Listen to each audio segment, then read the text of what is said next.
All he could see, in every direction, was water. It was June 22nd, 1943. Somewhere in the Pacific Ocean, American military airman and Olympic runner Louis Zamperini lay on a small raft, drifting. Slumped beside him was another crewman.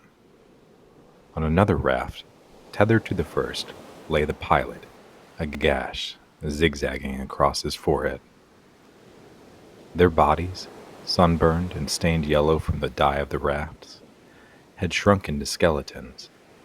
Sharks glided in lazy loops around them, dragging their backs along the rafts, waiting.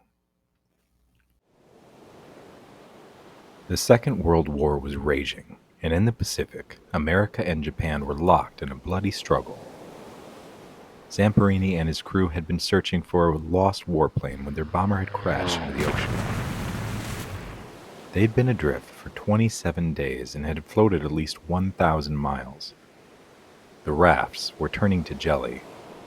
The men's bodies were pocked with salt sores, their burned lips so swollen they pressed into their nostrils and chins. They spent their days watching the sky, singing White Christmas. They were alone on 64 million square miles of ocean.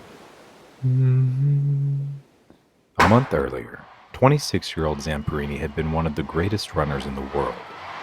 Now, his body had wasted to less than 100 pounds, and his famous legs could not lift him.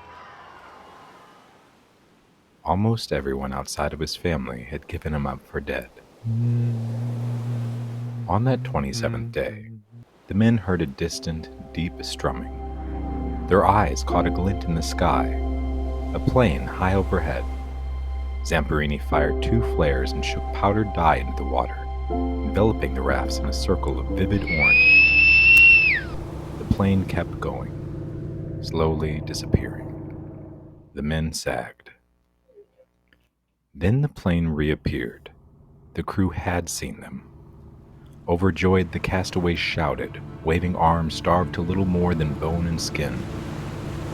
The plane dropped low and swept alongside the rafts. Zamperini saw the crewmen's profiles, dark against the bright blueness. Suddenly, there was a terrific roar, and the ocean seemed to boil. It was machine gun fire. This wasn't an American rescue plane. It was a Japanese bomber. The men pitched themselves into the sea and hung onto the rafts, cringing as bullets pierced the rubber and sliced lines in the water around their faces. The firing blazed on, then sputtered out as the bomber overshot them. The men dragged themselves into the one raft that was still mostly inflated. The bomber circled toward them again, the machine guns taking aim.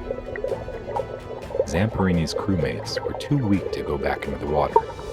As they lay down, hands over their heads, Zamperini splashed overboard alone. Somewhere below, the sharks were done waiting. They bent their bodies in the water and swam toward the man under the raft.